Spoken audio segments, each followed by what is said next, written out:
Sure, the microphone's on. Recording in progress. Welcome everyone to our afternoon session. And we got the signal, he couldn't hear me, but this, I think he just wanted you to get the microphone on. That was it. okay, all right, good. We're good now. Oh, the joys of hybrid meetings and Zoom, et cetera, but that's a topic for another day. So before I call the meeting to order, I'm going to turn it over to our unequaled city clerk, and that would be Clementine, who will explain how people can participate in our meeting, please. Certainly. So the city of Monterey is committed to the safe attendance of its public meetings.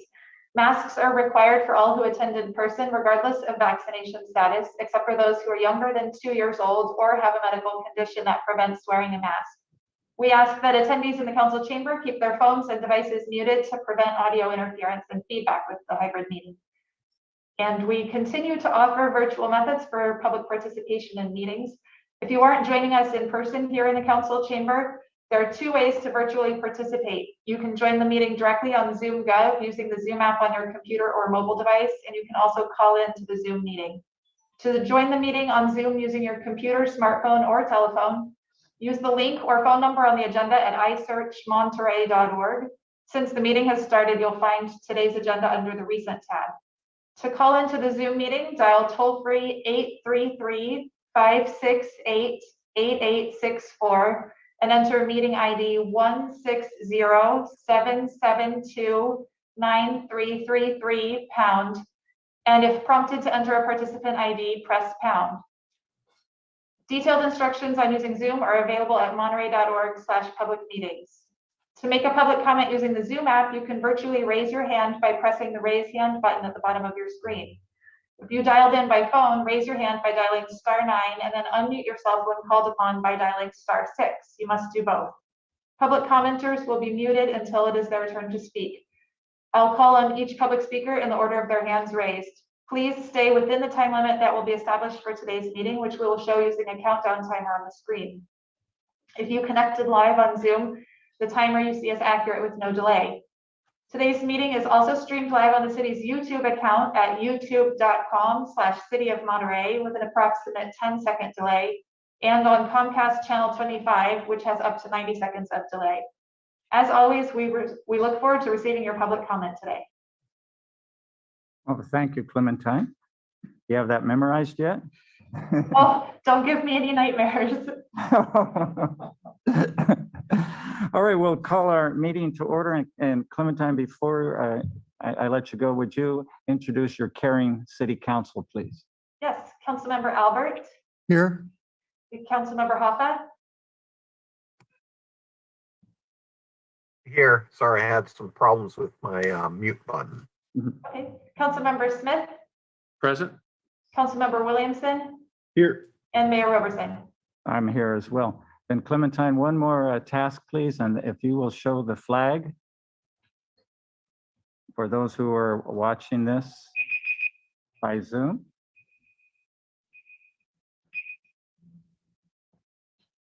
Where was the beeping? Was that me? Hope not.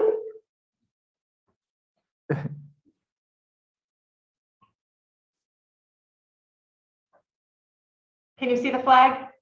Not yet, at least, there we go. We see it. All right, I'm going to invite everyone to join me in the Pledge of Allegiance. Pledge allegiance to the flag of the United States of America, to the republic for which it stands, one nation, Under God. indivisible, with liberty and justice for all.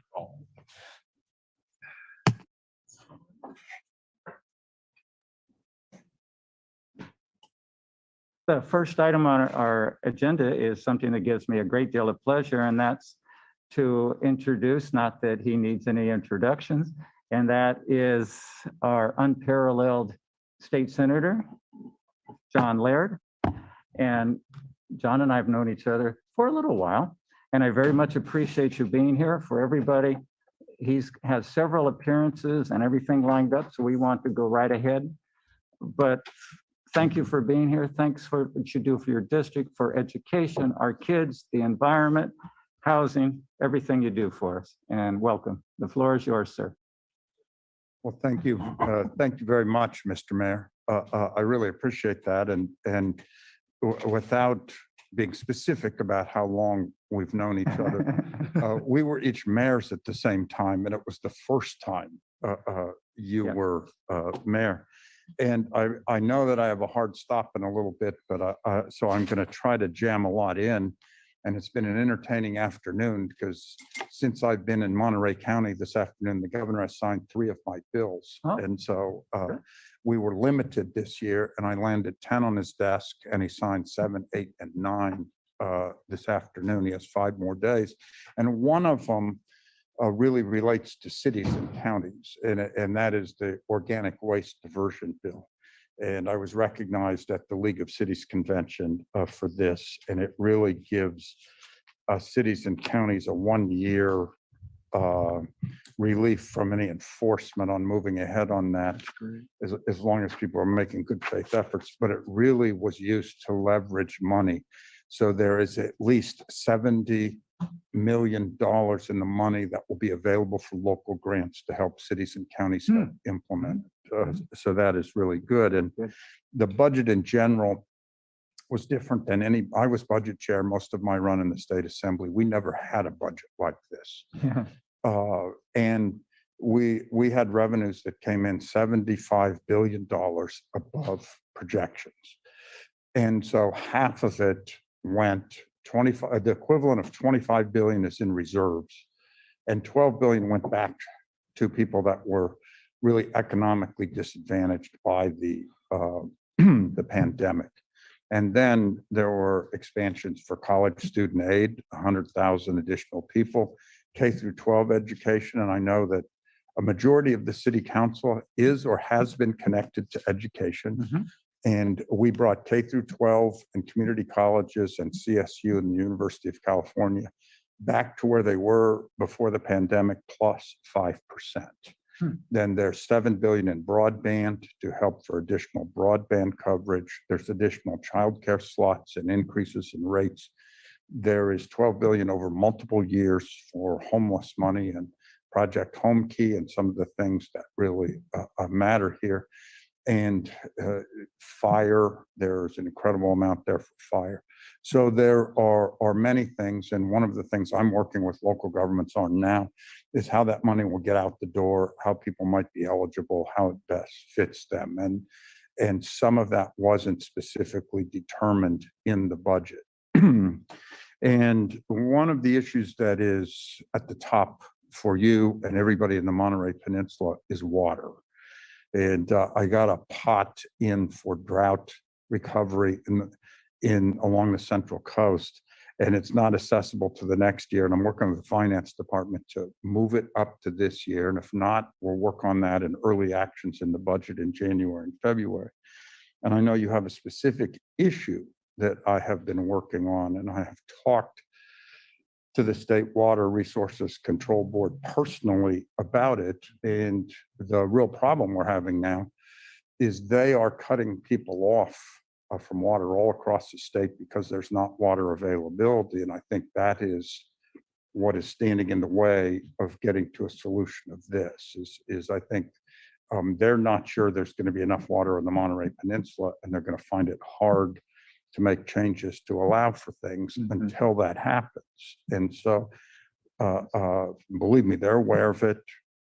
They know of my advocacy, but I think we're going to have a tough time unless it rains this winter.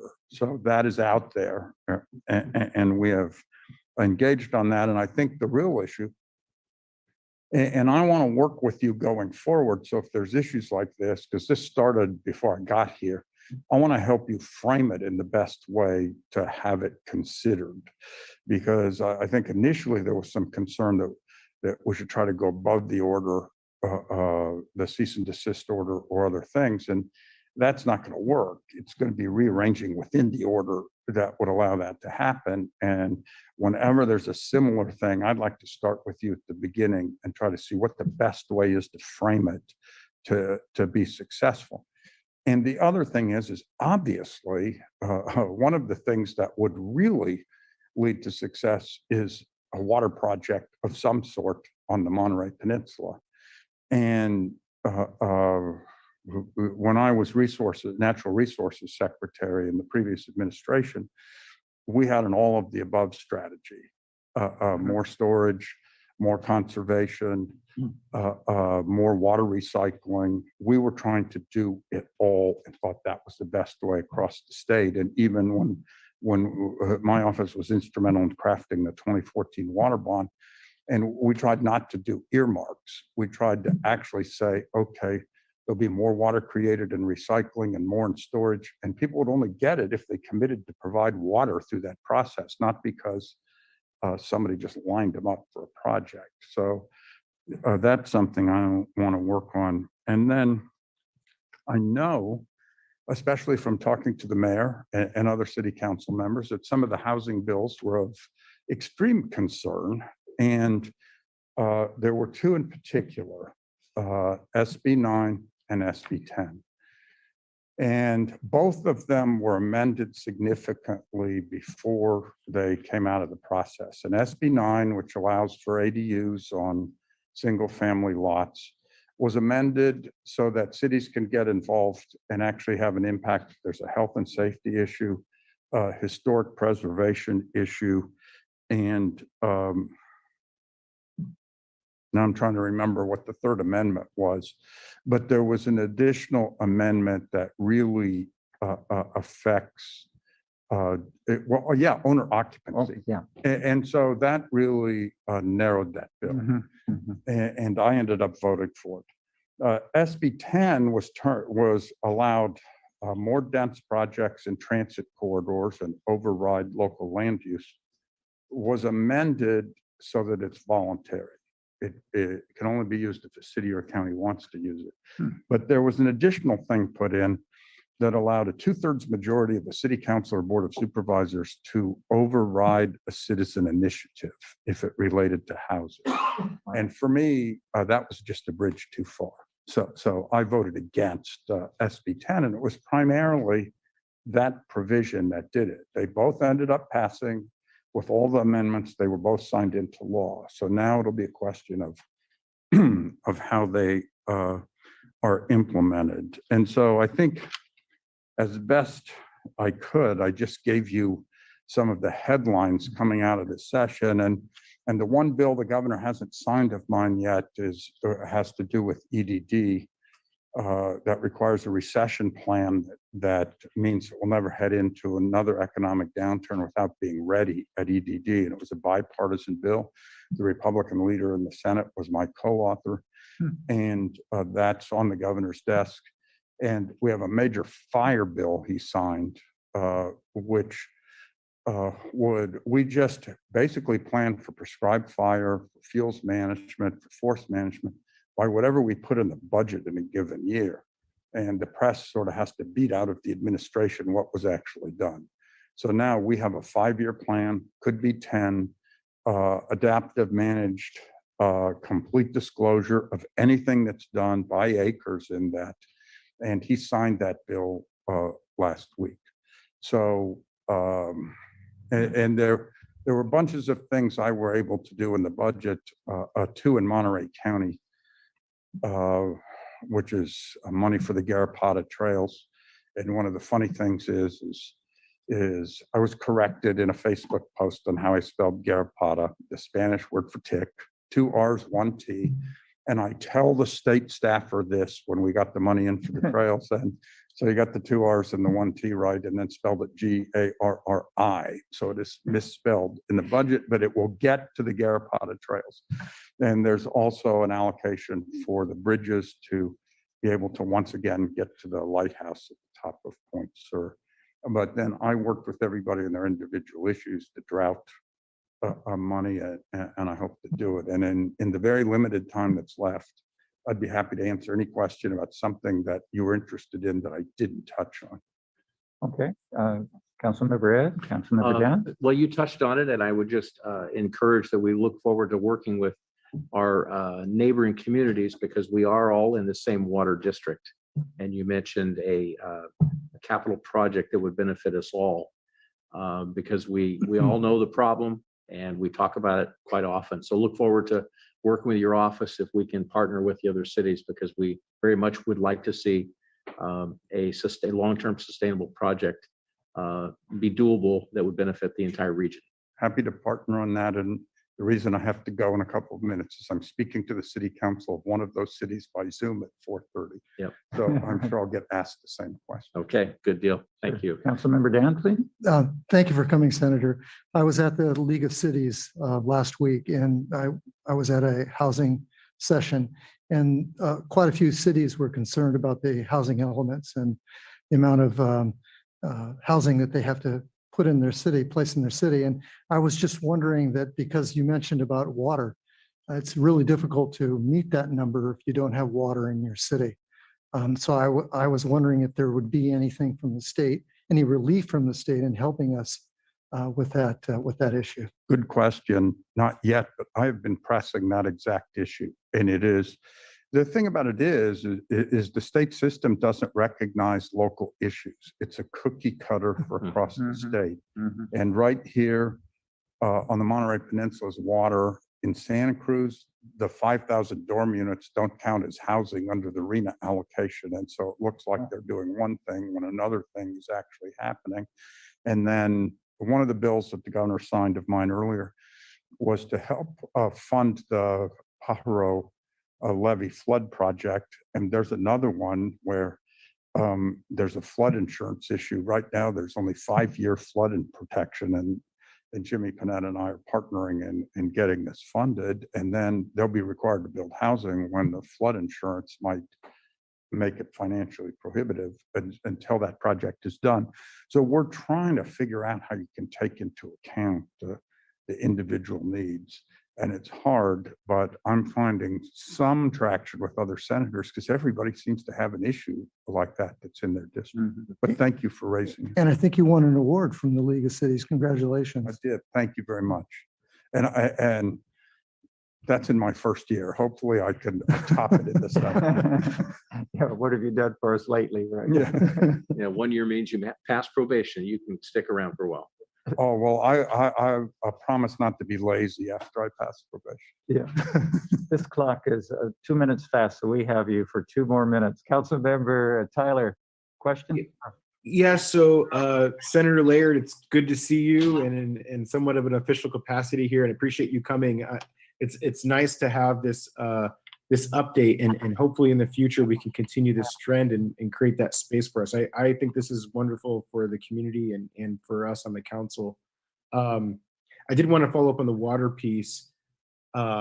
Given that the Water Management District in Monterey One Water have approved the water purchase agreement, obviously there's we still have to go. Cal-Am will still have to go through the CPUC to get approval, but it looks like we're moving in a positive direction in that space. And I know that that was one of the elements for the state to feel a little bit more comfortable in regards to where we're at with the water piece. So I'm just wondering, kind of now that the water purchase agreement has been approved, what kind of implications this might have, and given the fact that we currently have this set of projects that are close to shovel ready, how we might be able to get to a better position in regards to the water, because that seems like it might be the barrier for us to move forward. I want to have enough time to answer your question. The answer to your question is that we're bringing the water agreement to the attention of the water board in the hope that that might influence them in some way. Because the initial request went in when that agreement hadn't been agreed to, and it was unclear that there was going to be a little more flexibility in the water. So we'll just see if that can impact it in some way. And I appreciate the question. Good. And Councilmember Allen, something quick? Yes, Senator Laird, I just wanted to thank you for the work on the budget and let you know it's already had a positive impact for our community college, Monterey Peninsula College. So really appreciate that. Also appreciate the $12 billion for homeless services, and I hope Community Human Services, which I represent the city on, will be able to apply for some of those funds. My question had to do with SB 9. And do you know whether or not local jurisdictions could require an affordability component for any units that might be built under that? I will find out for you, because that was part of the debate at the end. And I'm not sure where it landed, and we'll figure that out. And let me just say, the community college news was good, and we will still work on the formula so that MPC and Cabrillo and Cuesta don't get screwed. And we will work with you on the project home key and other stuff to see if there's anything there that you're eligible for in the area. I'm at my stop. I apologize. No. I've tried to jam as much as I can. You did a in, great but job, John. Let's just say this is the opening of a conversation, and Yeah, I I know like I'll be that. back. And you can always tell a quality leader by the wonderful staff. And I'm serious, because we have a great chance to work with your staff. We're so impressed. Thank you. Right. Thank you for having Thank me. you. I Oh, really pleasure. appreciate it. Good seeing you. I'm wondering if there's any public comment about the presentation for anyone in attendance in person. Anyone online who wanted to make a remark or share a thought on that, Nat, please? I do see one hand raised, Mayor Clyde. All right. Okay, that would be Clementine. I'll remember to go to Clementine on Oh, that. yes, sorry. So let's see, we have a comment coming from Esther Malkin. Good afternoon, everybody. Yeah, I wanted to also say thanks to the senator and his staff for getting involved in the water issue, which you all know is something I've been working on from the very beginning. I wanted to bring to your attention that there's a bill, AB 2406, that is, I believe was turned into a 2-year bill, but I'm not 100% sure right now. But the reason why I think it's important for you guys and staff to be aware of it is because it has to do with the state establishing a rental registry. Now, you know, we had a very inclusive study session last week on renter issues. And I was disappointed to see that the only thing that got real traction on anything that needed to be discussed, which there were a variety of things that could be done, was a rental registry. So I want to just bring up the point that we worked on housing with you guys individually, as well as with staff for a long time and invested a lot of energy in 2019, early 2019, and all we got out of it were voluntary guidelines. But on the heels of that, we got AB 1482 or 87, 1487, I don't remember. But my point is that I hope that the city isn't going to just drag on this rental registry conversation without talking about the other things that can and have been done in other cities to help the renter stabilization problem that we all have. And that it doesn't end up being a similar situation that this time is put in and then you end up being forced to do something anyway by the state. So AB 2406 is being well received. I'm sure that by the time it gets back to the table in Sacramento, we're going to have even more need for it. And so I urge you guys not to hyper focus on just a rental registry, because if you guys don't have the political will to even do that, we really are wasting our time. And what we're going to have to do is get a ballot measure out there, because there are other ways to go. So you might want to look into AB 2406 and expand the direction that, you know, you guys gave staff to mostly focus on a rental registry for the city. Thank you. Thank you. And I do not see any further hands raised. All right, well, that may have been, well, that was part public comments and part Senator Laird. So we thank Esther for her involvement. And let's see if there are general public comments about anything not on the agenda. things that the public would like to bring to our attention, with the understanding that we can't act on it tonight, but if you leave a contact, I can absolutely guarantee that our unsurpassed staff will get back to you. So we'll open it up to public comment. Let's start with our good friend, Mr. Johnson. Thank you. My name is Rick Johnson. I'm Executive Director of the Old Monterey Business Association. And Senator Laird and I were born in the same little hospital right near the Canadian border in Minnesota.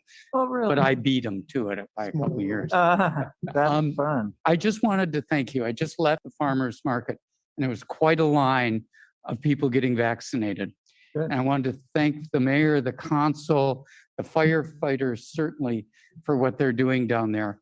You know, it's one of those examples when we see city government, the residents, and the business community all come together. And we've seen a lot of good talk from a lot of cities, but I want to thank you for actually making it practical and making it work. So thank you very much. Thanks, Rick. Appreciate that. Any online public comment? Clementine, please. No hands are raised, Mayor. All right, then I will close the public comment, general public comment section and go to consent. Any questions from council members on the consent? Move approval. One, we have a motion for, before you do that, if you don't mind, any public comment on consent, Clementine? I don't see any hands raised at the moment. If any attendees would like to speak on our consent items, please do raise your hands now, either using the app or dialing *9 if you're using the telephone. Actually, we have no phone-in callers today. Nope, no hands raised, Mayor. All right, then we will go back and I think Councilmember Tyler made the motion and Councilmember Red seconded it. Roll call, please. Councilmember Albert, Yes. Councilmember Hoffa, Yes. Councilmember Smith, Yes. Councilmember Williamson, Yes. and Mayor Robertson. Yes. All right, that passes 5-0. Let's go to public appearance, which I think will be an interesting conversation in that it talks about authorizing remote teleconference meetings of city council and boards. And that's what we're doing right now. So the state has passed some legislation. I've read the report. I'm still don't quite understand it, frankly. And it's supposed to last, what, a month, a year? I don't know. So again, as I said, our unsurpassed staff will get it all straightened out for us. And so who's going to be doing that? Is that our valuable city manager or our valued city attorney? Neither. It will be our most valuable city clerk. Oh, thank you. This is the Clementine show today. I guess so. And Clementine, I know you're sharing your screen, but it's for some reason only it's cropping part of the screen. So we. Oh, it's hang on. vertical. Let me try to tweak that. Now we got it. Is it now? Oops. Is it showing? It's No. showing. I'm happy to share it as well on my screen, and then do you just ask me to advance the slides? Is this cropped again? It's not showing on our side yet. Okay, sorry. Hang on 1 second. You would think I would figure this part out.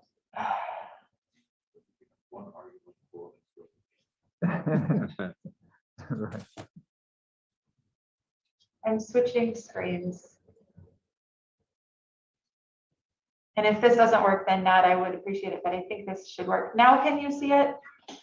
Nope, no sharing right now. I'll go ahead and take over. Oh, Oh, there it is. let's see. You see it? Go. That's Now we got it. better. Okay, thank All right. you. You did it. Alrighty. It's very odd in that the header, your Zoom buttons block part of the screen, but it's fine. I think we can manage with this. Okay, or if you prefer not, I'm fine with that too, but I'll just get started explaining about it. Yep, you go ahead. You go ahead. Okay. So I'm bringing you an item relating to the newly signed Assembly Bill 361, which has amended the Ralph M. Brown Act. And as a bit of background, the Ralph M. Brown Act was was put into law in 1953. It has a lot of provisions that basically give the public the right to attend and participate in meetings of local legislative bodies. And such basic requirements including deliberating in public, that the body members deliberate in public, the meetings are open to the public is allowed to speak, accommodations are provided for disabilities, the city provides notice of our meetings in advance, and only agendized matters are discussed by those legislative bodies. And before COVID-19, the teleconferencing rules that were in the Brown Act were agendas for any time that a member would teleconference, the agenda would be posted at the location where they teleconference from. For instance, we've had members teleconference from a hotel in Chicago, and in that instance, the agenda was posted at the hotel in Chicago at least 72 hours prior to our meeting. Each teleconference location is identified in the agenda so that anyone could go find that location and actually access it to provide public comment. That's another requirement, is that they must be able to speak in the public comment section from that location. And lastly, that a quorum of the voting members must always participate from within the jurisdiction of the agency. So as we know, COVID had a lot of changes that affected us all. One of them was, since teleconferencing became sort of required for public safety due to the concerns about the pandemic. In addition, if anyone were to teleconference, you wouldn't want to have to invite the public into your home due to the concerns with social distancing. And so there were a series of executive orders that took away these requirements temporarily during the pandemic. Executive order in March 2020, and then followed up with some updates in June 2021. And the last of those has just expired, which brings us to Assembly Bill 361, which has amended the Brown Act. It was signed just a couple of weeks ago, and it is a temporary amendment which expires at the end of 2023. According to these new rules, members may attend remotely during a proclaimed emergency without those teleconference requirements that I just went over, if state or local officials require or recommend social distancing, and/or the body determines that meeting in person presents imminent risks to attendees' health or safety. And the body must make these determinations within 30 days of teleconferencing for the first time in this manner, and also at least every 30 days after that, that they have reconsidered the emergency and that those circumstances continue to exist. So these findings that must be made, we have provided some for you in the resolution. I've got some highlights here. The emergency is actively in effect relating to the COVID-19 pandemic. We've got it in effect from the state as well as at the city level, and those are still in effect. The community transmission rate is at its highest level, which is high for the CDC. Visitors come to our area from regions with higher transmission rates. We all have heard that the Delta variant is more transmissible, more severe, results in more severe illness, and has resulted in alarming case and hospitalization rates.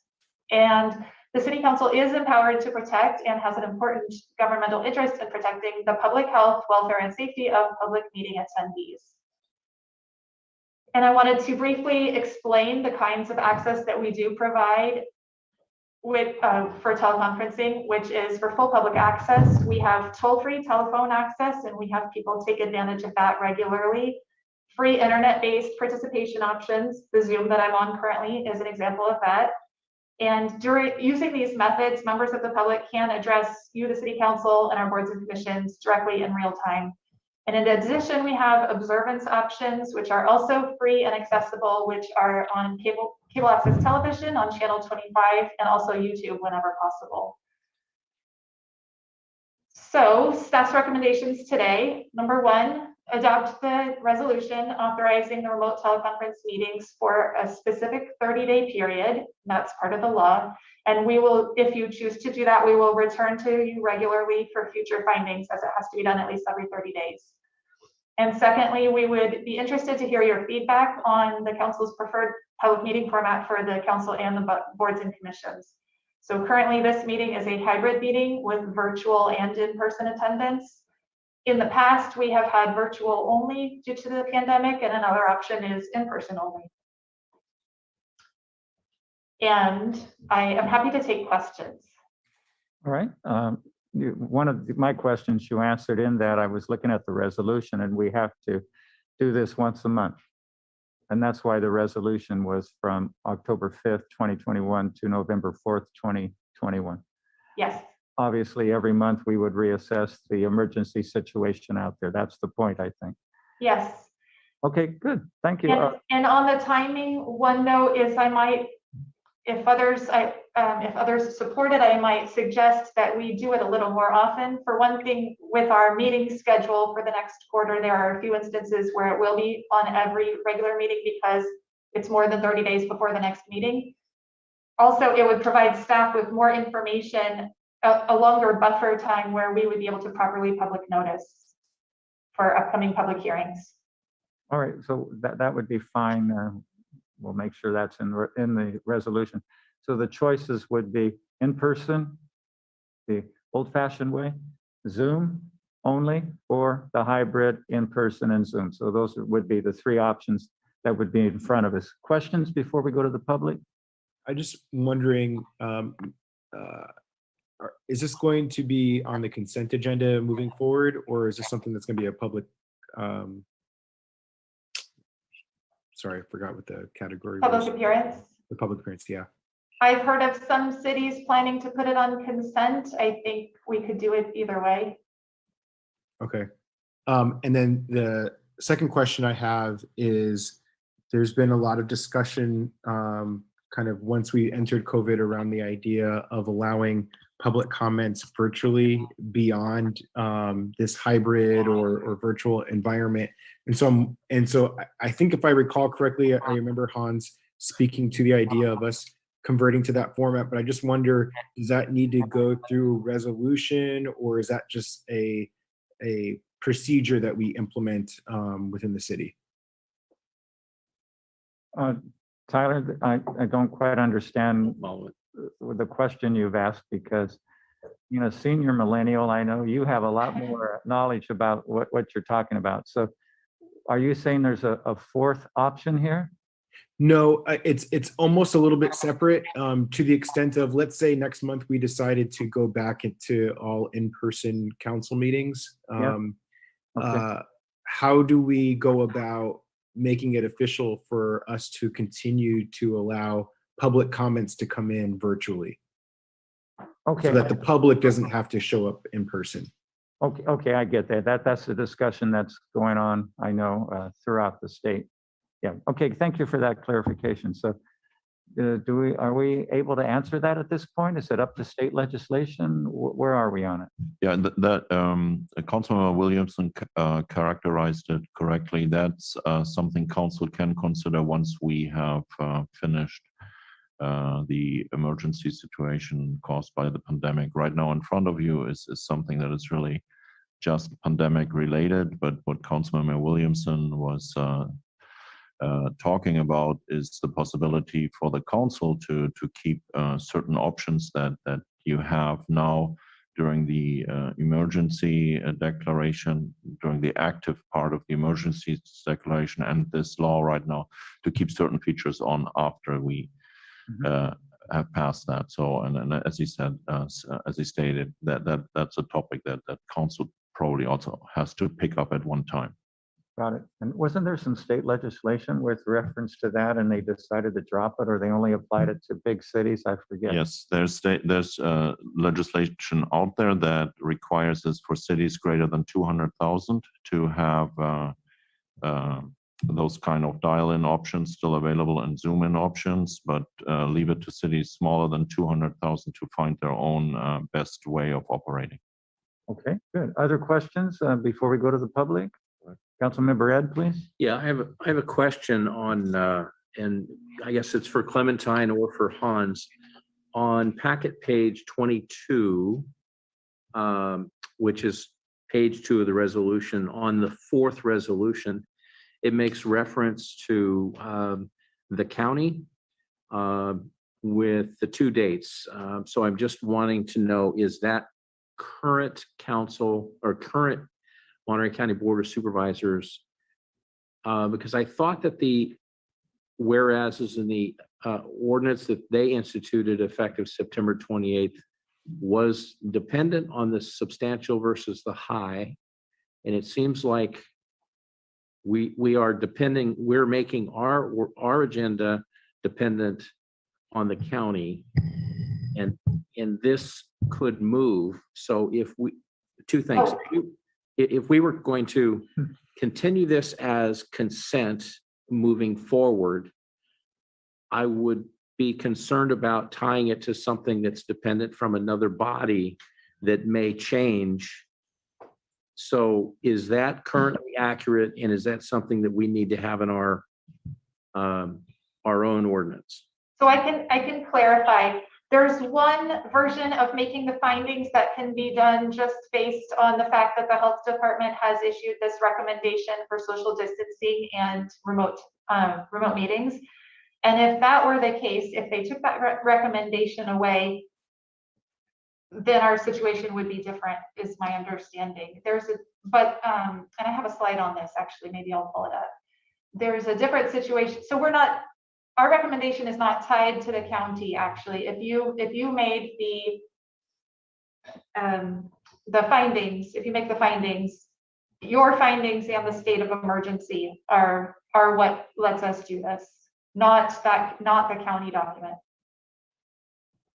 Well, thank you, Nat. So these are the requirements in the Assembly bill to be able to do the teleconferencing this way, and providing that the findings are also made. Either the state or local officials have required or recommended social distancing. Even if they haven't, the body can still meet to decide by majority vote if meeting in person presents risks to health and safety, or if the body has already determined by that vote that meeting in person presents imminent risks. So the findings in the resolution are facts about COVID, and some of those facts do relate to our county, but the recommendation is not tied to the county. And also, if council feels it's appropriate, you can strike that whereas, and it doesn't have to be part of the resolution. Yeah, so I just wanted to point out that the two paragraphs that are referencing the Monterey County Health Department, although very valuable to monitor what they've done and to take all the information in, the action we took at two other boards that I serve, Transportation Authority as well as AMBAG, we were concerned about tying anything we had to what the county's timelines, protocols, and so we struck out both of those paragraphs, knowing that we're coming back every 30 days because that's the legislation of AB 361 is signed. I wish they would have said every month, because what's happened with several of the meetings that we have is that because there's 31 days in some months, it says 30 days. And so sometimes it causes us to have to act on this, but we can do it through a consent. So I think going forward, if we can streamline this, not mention the county, keep it as streamlined as we need to comply. I agree with the findings that we should have this and we should act on it every 30 days, but I just don't think we should tie it to the county. Okay, understood. Very good. Let me see. And any more council questions? Can I just double check, Ed, Councilmember Smith, that I know which two paragraphs? I think you mean the second two that start with whereas due to the severity. That's correct. On Council Packet 22, page 22. In the first one, I would recommend that we strike is the fourth whereas on that page. Okay. And the fifth whereas on that page. Those are the two that's referenced for the Monterey County Health Department dates.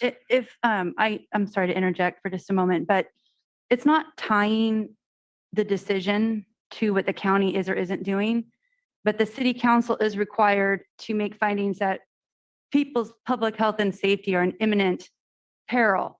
And due to the fact that our public health officer is located in the county and the county is making these health decisions, we're using their actions as a supporting finding of fact for the council's decision. So it's not tied to the county. It's just saying, this is what the county is telling us. And we're using that to support our basis for utilizing this assembly bill. Yeah, I get that, but it's, just the way it reads, it's referencing something that was an action and talks about an ordinance. And then on the other hand, we're talking about our own action, which is a local legislative body that's also an ordinance. So, it's a nuance. It's just a preference in a document. Yeah, well, let's hold that and we'll discuss it after public comment. Yeah. But thanks for bringing that to our attention, because I have a question about that, what you brought up. And again, any public comment from anyone in attendance in person? And do we have? I had a question, if Oh, that's okay. Prompted, Yeah, go ahead. prompted by Councilman Ed. So, Chrissy, I just want to make sure if we do end up removing the language Ed's talking about, does that are you concerned that that would somehow make it harder for us to defend the ordinance if somebody challenges it, if a member of the public challenges it? Or is it something you feel comfortable with either way, that we would have findings that are legally justified? Let me just take a moment and see what's remaining. So we would be striking paragraph 4. And what was the other paragraph? The very next one. Chrissy, I think it should show on the screen if I just shared it properly. That's too small, Clementine. Oh, sorry, here, let me zoom. Oh, shoot, I don't know. Never mind, I'm not sure if this is. I would recommend against the removal of paragraph 5, because right now we have 2 grounds available to the city council to have this virtual meetings or hybrid meetings. One of the grounds is a recommendation for social distancing, and that has been recommended by the county. So in order for us to implement that code section, we need to reference that the county has recommended social distancing. So that gives us one basis to take the action that we're taking. Sometimes that will be present before you, and sometimes it won't, depending on what the county does or doesn't do, or the state does or doesn't do. The second prong, or the second avenue for you to approve this, is for the city council to independently declare that the public's health, safety, and welfare is in imminent danger by meeting in person. And then you have to explain why you think that. And so what these findings do is just basically tie together data from the county and other sources that explain why this pandemic is in this state of emergency health crisis, why the public is in imminent peril. So it's the council's discretion to make those findings. As an attorney, we always like to have as many avenues of justification as possible that are valid and legitimate. And so given that the county's recommended social distancing, and that is a path forward for us to approve this, I would recommend leaving that section in. Okay, so the question I would have, if the 2 agencies decided not to base their resolution on county findings. So it's the board of supervisors. We relied on the county health department, but we did not rely on the board of supervisors timeline. So in answer to Chrissy's statement, I could agree with leaving 5 in there. I just think 4 is awkward, and I don't want to use a finding that's leaning on what the board of supervisors actions did. I would support that. I would listen to the Monterey County Health Department's recommendation. Right. And so I should say I'm okay. I think the city council's fine in removing provision 4. Yeah. In particular, because paragraph 2 relies on the California, the CDC community transmission rate. So that provides the data necessary. Okay. So at the council's discretion, I don't have heartburn over that. Because of the law, you have to have findings. yes. Yes. Right, and so I get it. All right. So relying on the county health department for me is the legitimate body that provides the evidence that I would say that this finding should be supported with a local ordinance. Got it. Okay, thanks for that clarification. Any online participation, Clementine? Did anyone public want to speak to this? Nobody has their hand raised, Mayor Robertson. Okay. Oh, as I said it, there was a hand that went up, but it went down again. So I think we have, yes, we have one public comment. Okay, we can hear from Esther Malkin. That was weird. Yeah, so I just wanted to say that in the spirit of transparency, that I think it would be, great if the city council would make the hybrid meetings a permanent thing. We have a lot of elderly residents in the city that cannot take the time to sit in chambers for hours on end until something they want to comment on. We have people who work during the hours of these council meetings that also cannot make it in, but possibly can tune in from wherever they are during a break to make their voices heard. So I suggest that you not just wait for what the state tells you to do. And I'm sure that whatever you do isn't going to be going against the state, but if you have the ability to make the hybrid meetings permanent, that's the direction that I'm sure most residents in the city would prefer to see. And if you're not sure about that, I suggest doing a survey and see what comes back. Thank you. Thank you. And I do not see any other commenters with hands raised. Okay, thank you. Then we'll close the public comment period and come back to the council. Are we ready? Mr. Mayor, I would make a motion that we approve staff recommendation with the omission or deletion of paragraph 4. And then I have a comment when we're ready for comments. All right, thanks. I'll second. Okay, we have a motion and a second to adopt the resolution minus the one paragraph, Yeah, on packet page 22. back to page Four 22 in the resolution. Okay. And so, Alan, since you made the motion, did you want to make a comment, please? Yeah, so under discussion, I would say that I favor, first of all, I think this is something we could keep on the consent agenda. And if a member of the public or a council member wants to pull it off, maybe because they think conditions have changed, I think that works. So we can always remove it, but possibly it's not something we need to have as an active item of every meeting. For me, I'm kind of looking at getting down to the moderate rate of transmission is when I would feel like the state of emergency would be more appropriate for public meetings.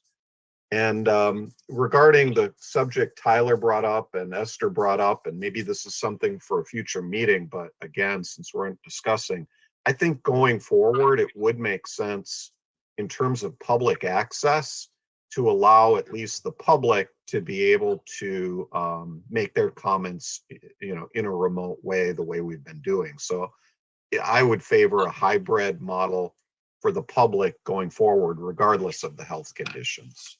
Thanks. Any more discussion? The only comment I have Yes. is currently, if you're watching and you want a vaccination, you can get down to the farmer's market and get a vaccination, because that's what this is all about. Get vaccinated so we get healthier. There you go. Good point. So at this point, if the resolution passes, does that mean we will be doing a hybrid meeting, or what does it boil down to then?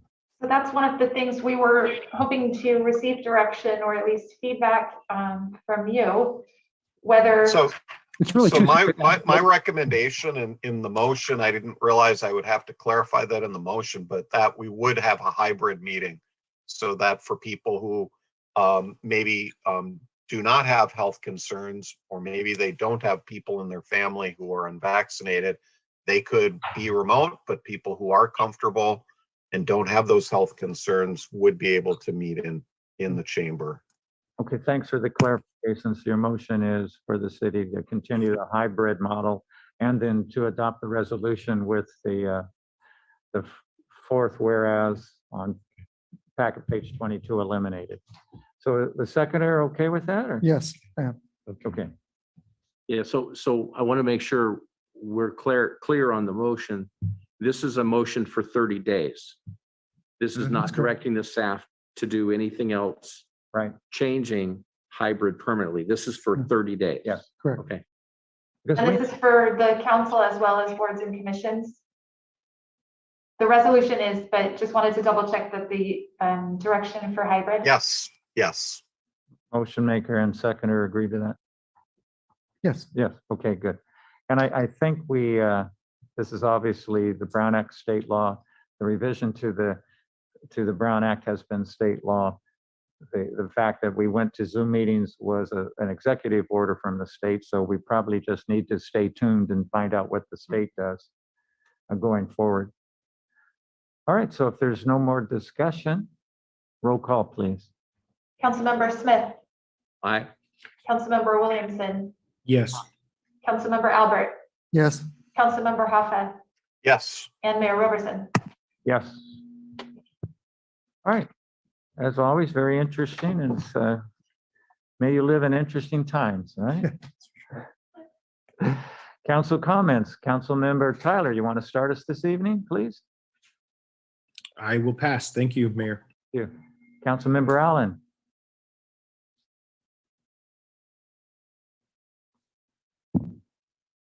no comment right now. Thank you. Okay, Councilmember. I'm going to pass. All right, Councilmember Dan, yeah, I have one comment. please. Once again, I did mention that I attended the conference on behalf of the city, the League of Cities last week. And I just wanted to mention that there were quite a few sessions that I attended. The three in particular were the housing sessions, pension, finance, and the 2020 census, which was a very interesting sessions, all of them. And I mentioned about the housing sessions, but just for a second, it was very interesting. That was probably the largest session. About 350 people were in that session, the largest session I've ever seen in any League of Cities, and that's obvious because of the housing crisis. But one of the questions that came up, and this didn't come from our peninsula, this came from a city in the valley, and they mentioned about the housing element, and that was over and over again about the numbers of the housing element and through this drought, and how the city was going, or how the state was going to look at those numbers when we can't build because we don't have water. So my point was that, or my point is that this is not just a peninsula problem. This is a state problem when it comes to water. So I thought that was a really interesting session that I enjoyed. Then there was two general sessions. One was Richard Montez. Interesting. I'm not going to go into it, but he was the guy that invented hot Cheetos, which is it was an interesting story about his life. So it was a great conference, and I thank the city for allowing me to go. Excellent, good. I just have to share just a quick anecdote. I was downtown today, and there was a mom and a dad and about a 8 or 9-year-old. So they were walking in front of the coffee shop, and they saw the Mike Murata statue. So the little guy went up, and he started to hit the keys on the left side of the accordion and patted Mike, and went on his way. And it was just so heartwarming to see that. It was really a lot of fun to see that. So, Yeah. So with that, city manager reports. Nothing from me. All right. Is there any? We're going to go adjourn to closed session. Any comments on our closed session items from anyone in our audience? And any online Clementine comments about our closed session? Nobody has their hand raised. Mayor. Okay, with that, we will adjourn to closed session, and as all, also the staff and the public for another stimulating meeting.